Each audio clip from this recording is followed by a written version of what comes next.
박항서 매직의 다음 상대가 결정됐다. 일본이다. 박항서 감독이 이끄는 베트남은 2019 아랍에미리트 UAE 아시안컵 16강에서 승부차기까지 가는 접전 끝에 요르단을 꺾고 8강에 올랐다. 그리고 일본은 16강에서 사우디아라비아를 1대0으로 누르고 8강 진출에 성공했다. 두 팀은 오는 24일 두바이의 알막툼 스타디움에서 4강행을 놓고 한판 대결을 펼친다. 객관적 시선으로 보면 일본과 베트남은 상대가 안 되는 상대다. 다윗과 골리앗의 싸움이다. 일본이 압도적 우위를 점하고 있다. 국제축구연맹 피파 랭킹에서 일본이 52, 베트남은 100이다. 또 일본은 4회 우승으로 아시안컵 역대 최다 우승팀이다. 이번 대회에서도 우승 후보 중 하나로 거론되고 있다. 게다가 체력적인 부분에서도 베트남은 열세다. 베트남은 스즈키컵 이후 3개월 동안 강행군을 하고 있다. 여기에 16강 요르단전을 연장전까지 치르는 120분 혈투를 펼쳤다. 체력이 바닥난 베트남은 정신력으로 버티고 있다. 표면적 전력으로 봤을 때 일본의 승리가 확실해 보이는 것이 사실이다. 하지만 베트남에는 확실한 무기가 있다. 바로 박항서 감독이다. 그는 일본을 꺾은 베트남 최초의 감독이다. 2018 자카르타 팔렘방 아시안게임 D조 3차전 베트남과 일본이 격돌했다. 베트남은 점유율 64%를 지배하는 등 일본을 압도하며 1대0 승리를 거뒀다. 베트남이 역사상 처음으로 일본에 승리하는 순간이었다. 박 감독이 만들어낸 매직이었다. 물론 U23 연령대가 참가하는 아시안게임과 A대표팀이 출전하는 아시안컵의 수준 차이는 있다. 하지만 이번에도 베트남이 승리할 수 있다는 기대감을 만드는 이유가 있다. 일본 감독이 모리야스 하즈메 감독이라는 점이다. 박 감독이 아시안게임에서 무너뜨렸던 바로 그 감독이다. 전통적으로 베트남은 일본에 약했다. 아시아에서 베트남이 가장 두려워하는 상대 중 하나가 일본이었다. 이런 두려움을 아시안게임에서 떨쳐냈다. 두려움을 가지지 않은 채 격돌하는 것, 일본을 이겨본 경험을 가지고 격돌하는 것은 다르다. 이런 일본을 대하는 자세의 변화를 박 감독이 주도한 것이다. 역으로 일본에 대한 자신감을 심어준 이가 모리야스 감독인 것이다. 일본과 사우디아라비아의 16강을 직접 관전한 박 감독을 만났다. 그는 일본은 역시 우승 후보다. 유럽에서 뛰는 선수들이 많다. 강팀이다. 정교하고 패스 응용력이 뛰어나다. 허점을 보이면 찬스를 놓치지 않는 팀이라며 전략을 생각해 볼 것이다. 비디오 분석을 하면서 코치들과 상의를 해볼 것이다. 방법을 찾아야 한다고 밝혔다. 일본 중앙이 밀집돼 있다. 아시안게임에서 승리한 것에 대해 그때는 22세 대표팀이었다고 말했고, 사우디아라비아전에서 점유율에서 일본이 밀렸다는 말에는 사우디아라비아니까 그렇게 할 수 있었고, 상대성이 있다며 경계심을 늦추지 않았다. 우리랑 하면 달라질 것이다. 그러면서도 박 감독은 한번 도전해보겠다며 결연한 의지를 드러냈다. 일본의 모리야스 감독은 아시안게임의 기억을 떠올린 뒤 박항서 감독은 U23 대표팀과 성인 대표팀을 겸임하고 있고 좋은 역량을 갖췄다. 경험도 풍부하다고 박항서 감독의 능력을 높게 평가했다.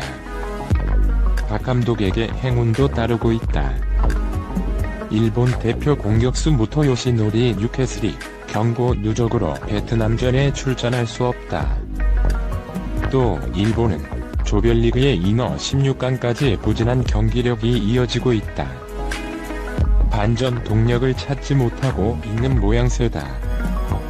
사우디아라비아의 공세를 걷어내는데 급급한 모습을 보였다.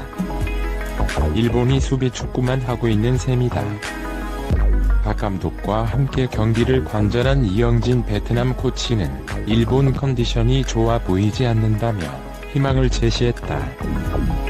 일본이 8강에 오르면서 또 하나의 한일전이 성사됐다. 모리야스 하지메 감독이 이끄는 일본은 21일 한국 시간 아랍에미리트 UAE 샤르자 스타디움에서 열린 2019 아시아 축구연맹 AFC 아시안컵 16강전 사우디아라비아와의 경기에서 전반 20분 만에 터진 도미아스 다케이로 신트트라위던이 선제골을 잘 지켜 1-0에 이로써 8강에 진출한 일본은 전날 요르단을 꺾은 베트남과 맞대결을 통해 4강행을 노리게 됐다. 지금까지 4차례 1992, 2000, 2004, 2011년 우승을 차지한 일본은 조별리그부터 이날 경기까지 좋은 경기력을 보여주지 못했다.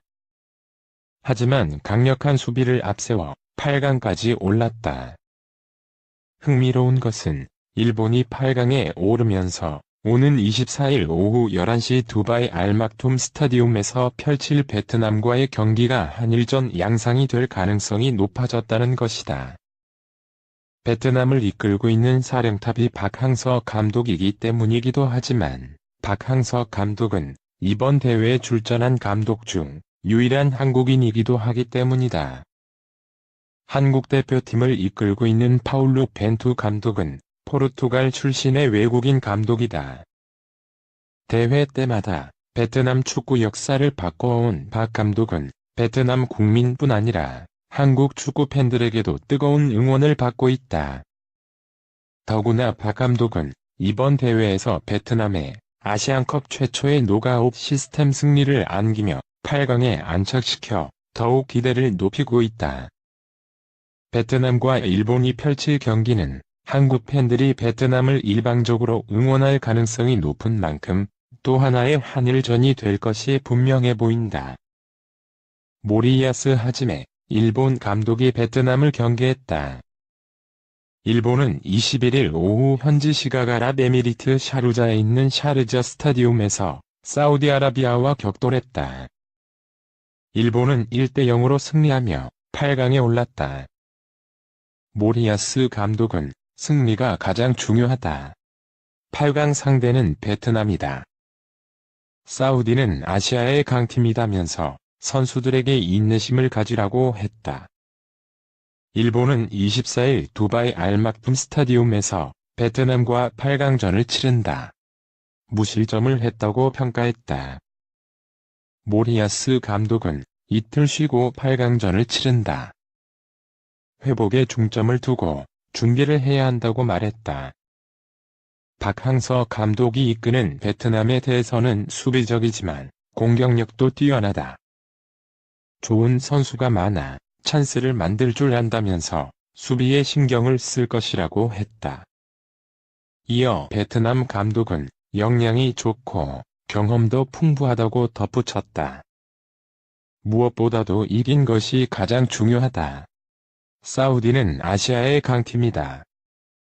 선수들에게 인내심을 가지라고 했다. 우리는 무실점했다. 회복에 중점을 두고 준비를 해야 한다. 이틀 후에 8강전을 가진다. 사우디와 같은 강팀과 경기를 해서 좋았다. 사우디가 더 많은 공격을 했다. 존중해야 한다. 우리는 인내심을 가지고 경기를 펼쳤다. 우리는 수비에 집중했다. 사우디가 공격으로 나섰다. 그리고 공수 조율이 좋다. 베트남은 수비가 강하다. 경험도 있다. 감독도 능력이 좋다. 수비적인 부분뿐만이 아니라 공격력도 좋다. 좋은 선수가 많아 찬스를 만들 줄 안다. 우리도 수비에 신경을 써야 한다. 사우디아라비아는 우리 깊은 곳까지 치고 들어왔다. 그래서 우리는 그곳에서 볼을 따내고 측면으로 패스를 하면서 돌파구를 마련하려고 했다. 인내심을 가지고 경기를 했고 무실점을 할 수 있었다. 여기서 가능성을 봤다. 세트피스에서 킥이 아주 좋았다. 골을 넣은 선수의 위치도 좋았다. 베트남은 공격에서 역량을 갖추고 있다. 수비에서 공격으로 볼을 잘 운반한다. 재능이 많은 선수들이 공격에 포진해 있다. 우리의 수비를 잘 하도록 집중하겠다. 동영상이 마음에 드시면 구독 부탁드립니다.